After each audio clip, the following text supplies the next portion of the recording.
ሰላም ጤና ይስጥልን በመላው ዓለም የምትገኙ የተወደዳችሁ የሮሃ ቲቪ ተከታታዮች የታህሳስ 11 2018 ዓ.ም የረፋድ ዜናዎችን ይዘንላችሁ ቀርበናል። እያወዛገበ ያለው የዘንድሮው የአእላፋት ዝማሬ ታህሳስ 28 2018 በመስቀል አደባባይ እንደሚካሄድ ተገልጿል።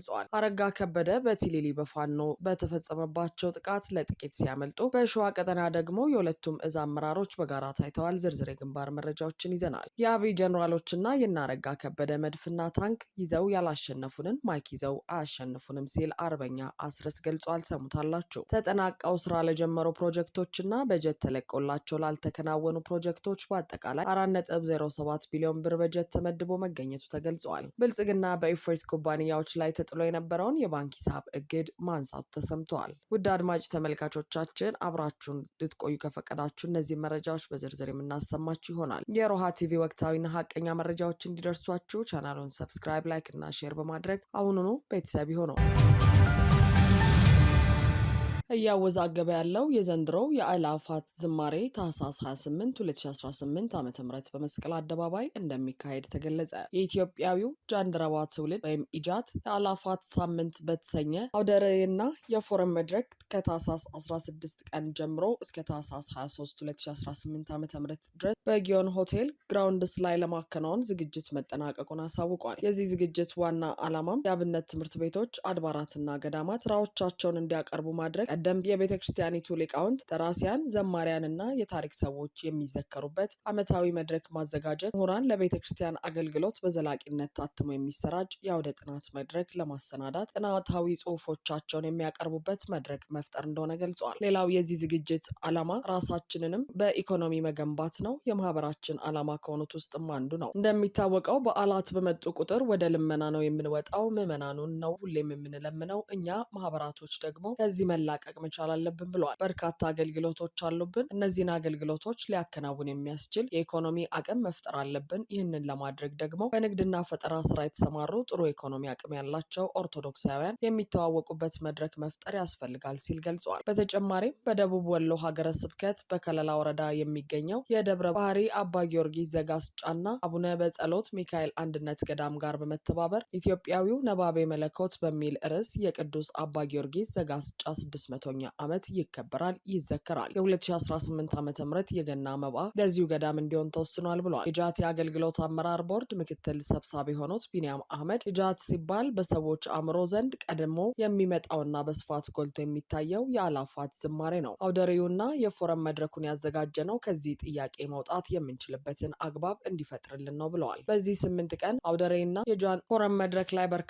ዓለም አቀፍ ጥናታዊ ጽሑፎችና ዲፌንዲንግ ዘ አንሸንት ፌዝ የተሰኘ መጽሐፍ ይመረቃል። ሁሉንም ዝግጅቶች ለማየትና ለመታደም መግቢያ ዋጋ ብር 300 ሲሆን ይህ ገቢ አውደሬውን ለማዘጋጀት ማህበሩ ያወጣውን ከፍተኛ ወጪ ለመሸፈን የሚያግዝ የኢጃትንም አገልግሎት ለመደገፍ የሚውል ነው ተብሏል። በሌላ በኩል በዘንድሮ ዓመት የሚደረገው ሶስተኛው የአእላፋት ዝማሬ መርሃ ግብር ታህሳስ 28 2018 ዓ.ም በአዲስ አበባ በመስቀል አደባባይ፣ በድሬዳዋ ለገሃር አደባባይና በሌሎች 8 ቦታዎች እንደሚካሄድም ተገልጿል። በቦሌ መድኃኔዓለም ቤተክርስቲያን በተደረጉ 2 ዙር የአእላፋት ዝማሬ ዝግጅቶች ላይ በተደረገው ጥናት በመጀመሪያው 50 ሺህ እና በሁለተኛው ዝግጅትም እስከ 80 ሺህ የሚደርሱ ምዕመናን ታድመዋል። በዚህም የቦታ ጥበት ተፈጥሮ በርካቶች ከቤተ ክርስቲያን ቅጥር ግቢ ውጪ ለመሆን ተገደው ነበር። ይህንኑ ስርዓት በተሻለ ሁኔታ ለማካሄድ ሕፃናትን በነጻነት የሚንቀሳቀሱበት ቦታ አግኝተው በዓለ ልደቱን እንዲያከብሩ ለማድረግ ታስቦ የሚመለከተውን አካል በማስፈቀድ ዝግጅቱ በመስቀል አደባባይ እንዲደረግ ተፈቅዶ ዝግጅት እየተደረገ መሆኑን ኢጃት አሳውቀዋል። በአእላፋት ዝማሬ ዙሪያ አንዳንድ አካላቶች በማህበራዊ ትስስር ገጾች እያዘዋወራቸው ያሉና ውዝግብ እየፈጠሩ ባሉ ሀሳቦችና ጉዳዮች ላይ ዕለቱ ሲደርስ ዝርዝር መግለጫ እንደሚሰጥ ኢጃት ገልጿል። በአርሲ በወለጋና በሐረርጌ በኦርቶዶክሳውያን ላይ እየተፈጸመ ያለው ግድያና ማሳደድ ባየለበትና ዓለም አቀፍ ትኩረትም እያገኘ በመጣበት ወቅት የአእላፋት ዝማሬን በመስቀል አደባባይ ማክበር የሚጠቅመው ለአገዛዙ ነው የሚሉ መከራከሪያዎች እየተሰጡ ነው። በኦርቶዶክሳውያን ላይ የሚደርስ ጫና የለም ለማለት እንዲረዳው ያደርጋል የተባለ ሲሆን ዝግጅቱ ከተካሄደ ደግሞ ተገቢ የሚሆነው በግፍ እየተገደሉ ያሉ ኦርቶዶክሳውያን በመድረኩ የሚዘከሩ ከሆነና በኦርቶዶክሳውያን ላይ የሚፈጸመው ግድያ የሚወገዝ ከሆነ ነው ተብሏል። እና አረጋ ከበደ በቲሊሊ በፋኖ ከተፈጸመባቸው ጥቃት ለጥቂት ሲያመልጡ በሸዋ ቀጠና ደግሞ የሁለቱም እዝ አመራሮች በጋራ ታይተዋል። በአፋብኃ ቴዎድሮስ እዝ 105ኛ ኮር 44ኛ ክፍለ ጦር ቲሊሊ ከተማ ላይ በተፈጸመው የሞርተር ድብደባ የብልጽግናው አገልጋይ አረጋ ከበደና ግብረ አበሮቹ የጀመሩትን ስብሰባ አቋርጠው ለጥቂት በመትረፍ ወደ እንጅባራ መሸሻቸው ተገልጿል። የክልሉ የብልጽግና ዋነኛ ሰው አረጋ ከበደ በአገዛዙ ሰራዊት ታጅቦ በዙ 23 ተከቦ ቲሊሊ ከተማ ላይ ህዝባዊ የዲስኩር ስብሰባ ሊያደርግ በተቀመጠበት ጥቂት ደቂቃ ልዩነት ከወደ ፋኖ በተወሰደ የሞርተር ጥቃት አዳራሹ ላይ ሁከት በተፈጠረበት ቅጽበት በየት እንደወጣ ሳይታወቅ ስብሰባውን በትኖት ሸሽቶ እንጅባራ ከተማ እንዲገባ ተገዷል። የአገዛዙ ቡድን ባለፉት ቀናት በፍኖተ ሰላምና ቡሬ ላይ የተፋውን ቅርሻት ዛሬም ቲሊሊ ለመድገም ቢያስብም አይደፈሬዎቹ 105ኛ ኮር 44ኛ ክፍለ ጦር ነበልባሎች አስተንፍሰውታል ሲል የቴዎድሮስ እዝ ህዝብ ግንኙነት ገልጿል። አረጋ ከበደና ግብረ አበሮቹ የጀመሩትን ስብሰባ በትነው ከቲሊሊ አዳራሽ በመውጣት በፓትሮል ተሳፍረው ፈጣም ወንዝ እንደተሻገሩ በተፈጸመው ተከታታይ ጥቃት አስፋልት ጫፍ በወደቀው የሞርተር ቀንቡላ ለጥቂት ማምለጥ ችሏል ሲልም ገልጿል። በአንድ አፍ ፋኖን አጥፍተነዋል፣ በትነነዋል፣ በሌላ አፍ ደግሞ በጫካ ያሉ ወንድሞቻችንን ኑ በሏቸው እያለ ሲያላዝን የከረመው አረጋና ተላላኪ ሎሌዎቹ ያሰማሩት ቡድን ጫካ ውስጥ የቀበሮ ጉድጓድ ቆፍሮ እንዳይወጣ ሆኖ ባለበት በዚህ ሰዓት 44ኛ ክፍለ ጦር ቲሊሊ ከተማን ከቦ ሲያስጨንቀው በሞርተር ሲደበድበው ፋኖ ግዙፍ ኃይል መሆኑን ተረድቶ ተጨንቆና ተጠቦ በዙ 23 በብረት ለበስ ፔምፔ ታጅቦ ለማድረግ ያሰበውን ስብሰባ ማካሄድ ሳይችል ለጥቂት ህይወቱን አትርፎ ሸሽቷል ሲልም እዙ ገልጿል። የተሰበሰበው ካድሬም ከገቡበት አዳራሽ እኔ ልውጣ እኔ ነፍስ ውጪ ነፍስ ግቢ ሩጫ በማድረግ ወደ የመጡበት ያሰቡትን ሳያሳኩ በጭንቀት ተውጠው አምልጠዋል ብሏል። የነበረውን ሁነትም በግድ በጉልበት የተሰበሰበው ህዝብ በትዝብት ሲከታተል ቆይቶ መሳቂያ መሳለቂያ አድርጓቸዋል ሲሉ ገልጸዋል። በተመሳሳይ ባገኘነው መረጃ በሸበል በረንታ ወረዳ የሚገኘው የአገዛዙ ሰራዊት እየፈራረሰ መሆኑን ጠቁመዋል። 3 የአገዛዙ ሻምበል አመራሮች በሸበል በረንታ ወረዳ የዶሃ ከተማ ከሚገኘው 6ኛ እዝ 601ኛ ኮር 52ኛ ክፍለ ጦር 5ኛ ሬጅመንት የአገዛዙን ሰራዊት በመክዳት ታህሳስ 10 2018 ዓ.ም አንድ ኮሪያ ክላሽ ከ150 ጥይት ከወገብ ትጥቅ ጋር ይዘው ቴዎድሮስ እዝ 201ኛ ኮር 64ኛ ክፍለ ጦር 5ኛ ሬጅመንትን ተቀላቅለዋል ብለዋል። በሌላ በኩል ጽናት ክፍለ ጦር የአገዛዙ ዙ 23 የወደመበትና ተኳሾቹ ሙሉ ለሙሉ በተደመሰሱበት ተጋድሎ ድል ተጎናጽፈዋል። በድል ታጅቦ ተጠናክሮ በቀጠለው የደጋው መብረክ ኮር ተጋድሎ የጽናት ክፍለ ጦር ፋኖች ዙ 23ን በዲሽቃ በማውደምና ከውጊያ ሜዳ እንዲወጣ በማድረግ ተጨማሪም ተኳሾቹን ሙሉ ለሙሉ በመደምሰስ እንዲሁም በርካታ እግረኛ ሰራዊት ሙትና ቆስለኛ በማድረግ ታላቅ ድል አስመዝግበዋል። ታህሳስ 10 2018 ዓ.ም ከዚያ መልስ እስከ ግሸን አንታ ወረዳ እስከ ተሪ ጠላት አድማሱን አስፍቶ ከጽናት ክፍለ ጦር ፋኖች ጋር ጥሚያ አድርጎ ውሎ ድል ተጎናጽፎ በሌላ በኩል የአማራ ፋኖ ብሔራዊ ኃይል አፋብኃ ደቡብ አማራ ቀጠና አሳምነው እዝ ዋና አዛዥ አርበኛ ደሳለኝ ሲያስብ ሸዋና የአማራ ፋኖ ሸዋ ጠቅላይ ግዛት እዝ ህዝብ ግንኙነት ኃላፊ አርበኛ አበበ ሙላት በጋራ የተነሱት ፎቶ የአማራን አንድነት ያቀረበ ነው ተብሏል። አርበኞች የሸዋ አንድነት ወደ መጠናቀቁ ነው፣ ተስፋም እየታየበት ነው በተባለ ማግስት የተነሱት ፎቶ የአንድነት ተስፋን ጭሯል። በተመሳሳይ የአፋብኃ በላይ እዝ የፋኖ አመራር የሆኑት ኮሎኔል አበራ አዘናው አብይ ከኤርትራ ጋር ጦርነት አይከፍትም ሲሉ ገልጸዋል። የፋኖ አመራሩ ብልጽግና በሁሉም አቅጣጫ ጸብ እያጫረ ከፍተኛ ውጥረት ውስጥ ገብቷል ሲሉም አስረድተዋል። ቢወር እስካሁን ለምን አልወረረም? ወሬ ብቻ ነው፣ አያደርጋትም። ምክንያቱም ኢሳያስ አፈወርቅ የታጠቀው ዘመናዊ መሳሪያ ከሱ የሚበልጥ አለ። ያ ነው። በሁለተኛ ደረጃ አሁን ቤንሻንጉል ጉሙዝ ለሱዳን አማጽያን መሬት ሰጥቷል። ስልጠና እያደረጉ ነው። ጌታቸው ጉዲና እንትን የሚያደርግ ነው። በአፋር በኩል የህዋትን የሚመታ ውዲያን ጥሩ የሚባል አንድ ጄኔራል አለ። የህዋት ነበር።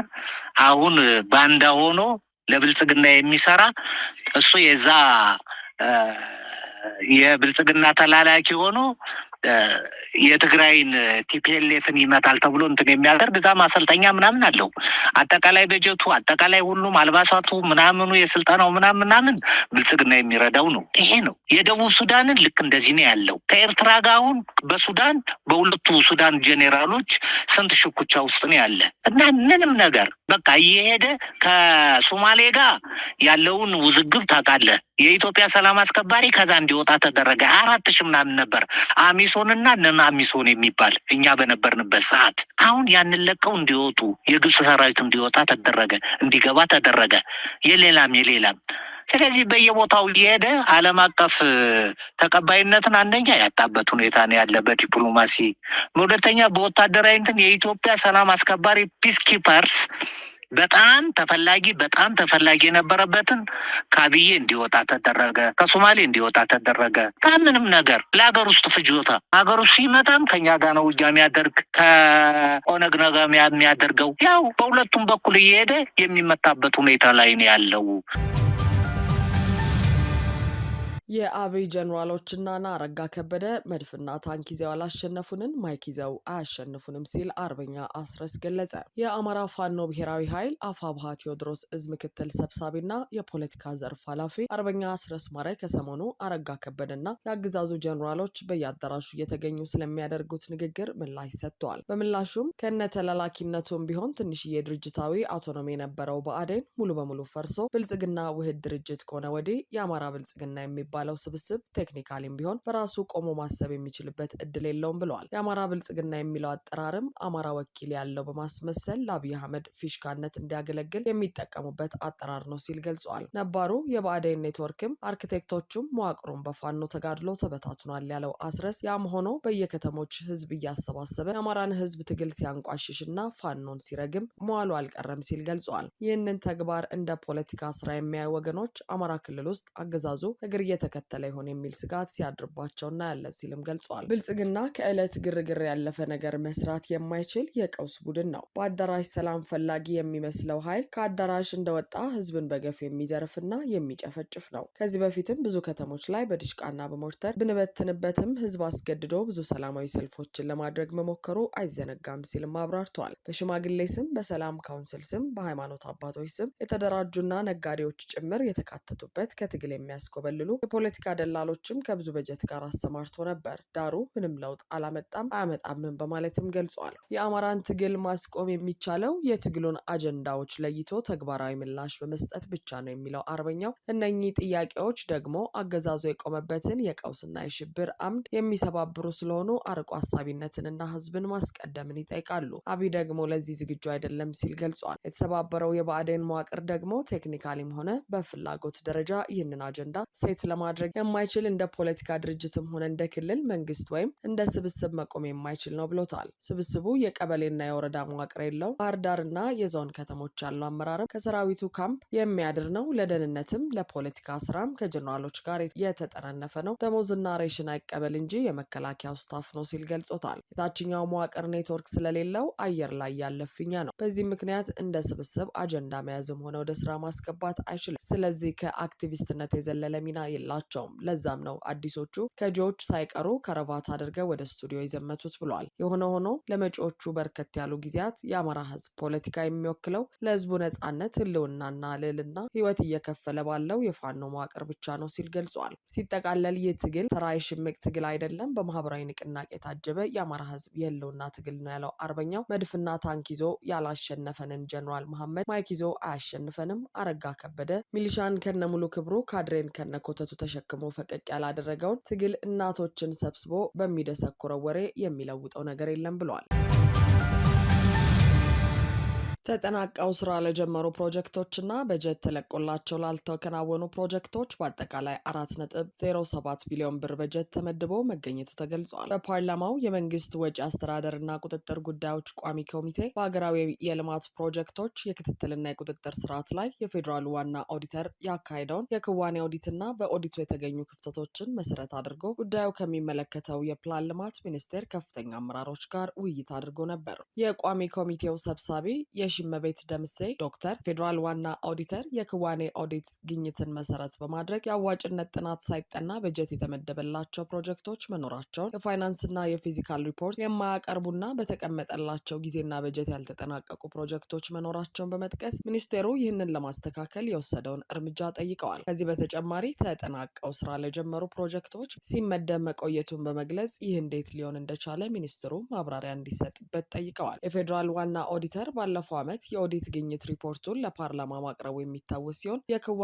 ኦዲት ካደረገባቸው ተቋማት አንዱ የፕላን ልማት ሚኒስቴር ነበር። በዚህ የክዋኔ ኦዲት ሪፖርቱ ላይም ናሙና በመውሰድ ኦዲት ካደረጋቸው የመንግስት ፕሮጀክቶች ውስጥ በሁለት ዩኒቨርሲቲዎች የተገነቡ በርካታ ፕሮጀክቶች ተጠናቀው ስራ ከጀመሩ ከ1 ዓመት እስከ 3 ዓመት የቆዩ መሆናቸው፣ ነገር ግን ለእነዚህ ፕሮጀክቶች በየዓመቱ በጀት ሲመደብ እንደነበር አረጋግጧል። የተጠቀሱት ዩኒቨርሲቲዎች ዋቸሞ ዩኒቨርሲቲ እና ወላይታ ሶዶ ዩኒቨርሲቲ ናቸው። በእነዚህ ሁለት ዩኒቨርሲቲዎች ከተጠናቀቁ ከ1 ዓመት እስከ 3 ዓመት ለሆናቸው ፕሮጀክቶች ከ2013 እስከ 2016 ዓ.ም ባሉት ዓመታት ውስጥ በድምሩ 2.96 ቢሊዮን ብር በጀት መመደቡን በጀቱም ለተባሉት ፕሮጀክቶች አለመዋሉን የኦዲት ሪፖርቱ ይጠቁማል። ከዚህም በተጨማሪ በጀቱ ለተጠናቀቁ ፕሮጀክቶች የተመደቡ መሆኑ ታውቆ ለገንዘብ ሚኒስቴር እንዲመለስ አለመደረጉ ከገንዘብ ሚኒስቴርና ከዩኒቨርሲቲዎቹ በተገኘ የአይቤክስ መረጃ የዶክመንት ግለሳና የአካል ምልከታ መረጋገጡን ያስረዳል። በሌሎች 5 ዩኒቨርሲቲዎች ለቀረቡ ፕሮጀክቶች ደግሞ በአጠቃላይ 1.1 ቢሊዮን ብር በጀት ተለቆ እንደነበር፣ ነገር ግን የተለቀቀው በጀት ለተባሉት ፕሮጀክቶች ማስፈጸሚያ አለመዋሉን የኦዲት ሪፖርቱ ያስረዳል።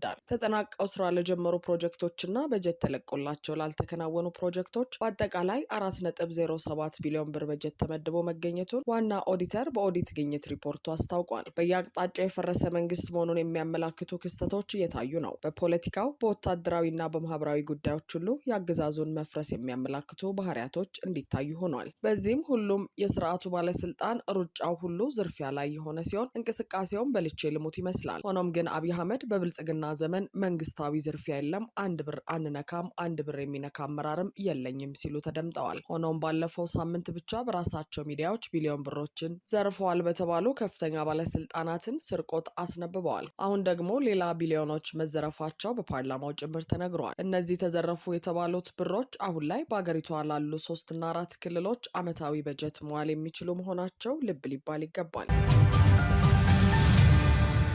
ብልጽግና በኢፈርት ኩባንያዎች ላይ ተጥሎ የነበረውን የባንክ ሂሳብ እግድ ማንሳት ተሰማ። በትግራይ መልሶ ማቋቋም ኢንዳውመንት ፈንድ ስር በሚንቀሳቀሱ 22 ኩባንያዎች የባንክ ሂሳብ ላይ ተጥሎ የነበረው እግድ መነሳቱ ተሰምተዋል። በተቋሙ ኩባንያዎች የባንክ ሂሳብ ላይ የተጣለውን እግድ በሚመለከት አሰራርን በተከተለ መልኩ ለኢፈርት የደረሰው ደብዳቤ እንደሌለና እግዱ መነሳቱን ሂሳባቸው በታገደባቸው ኩባንያዎች አማካኝነት ለማወቅ መቻላቸውን አንድ የኢፈርት ኃላፊ ነግረውኛል ስትል ዋዜማ ዘግባለች። ጥቂት የኩባንያዎቹ ኃላፊዎች ወደ ባንኮች በመሄድ ባጣሩበት ወቅት በሂሳቦቻቸው ላይ ተጥሎ የቆየው እገዳ መነሳቱን መስማታቸውን፣ ነገር ግን ማን እንዳገደውም ሆነ በምን ምክንያት እንደታገደ እንዳልተገለጸላቸው አስረድተዋል። ይፋዊ ባልሆነ መንገድ ግን ከሽብር ጋር የተያያዘ ጥርጣሬ ስላለ መጣራት አለበት በሚል እገዳው መጣሉን መስማታቸውን ገልጸዋል። የፍትህ ሚኒስቴር መሰል ጥርጣሬ ሲኖር በህጉ መሰረት ከ3 ቀናት በላይ ማገድ አይችልም ያሉት ኃላፊዎቹ አሁን እገዳው ሙሉ ለሙሉ እንደተነሳላቸው መገንዘባቸውን ነግረውናል። እነዚሁ 7 ኃላፊዎች የእግዱን መንስኤ ለማወቅ እንዲሁም እግዱ እንዲነሳ ለማድረግ ጥረቶችን ሲያደርጉ መቆየታቸውን የገለጹት እኚሁ ከፍተኛ ኃላፊ ከቀናት በፊትም እግዱ ስለመነሳቱ በቃል እንደተነገራቸው ተናግረዋል። ለእግዱ መነሳት ከሰሞኑ ወደ አዲስ አበባ የመጡት ጀነራል ታደሰና ልዑካቸው ከብልጽግናው አገዛዝ ጋር ያደረጉት ንግግር ሊሆን እንደሚችል ተገምቷል። ፍራቻ ውስጥ የገባው ብልጽግና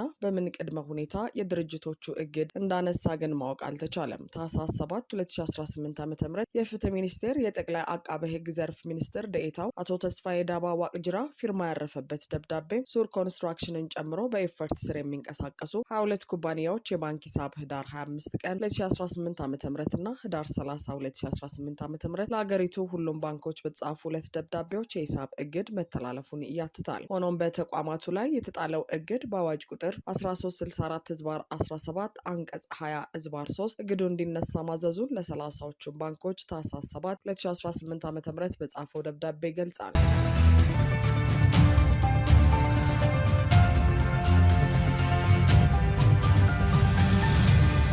አድማጭ ተመልካቾቻችን የሰዓቱ የሮሃ ቲቪ ዜናዎች የተከታተላችኋቸውን ይመስሉ ነበር። አብራችሁን ስለነበራችሁ ከልብ እናመሰግናለን። ሰላም።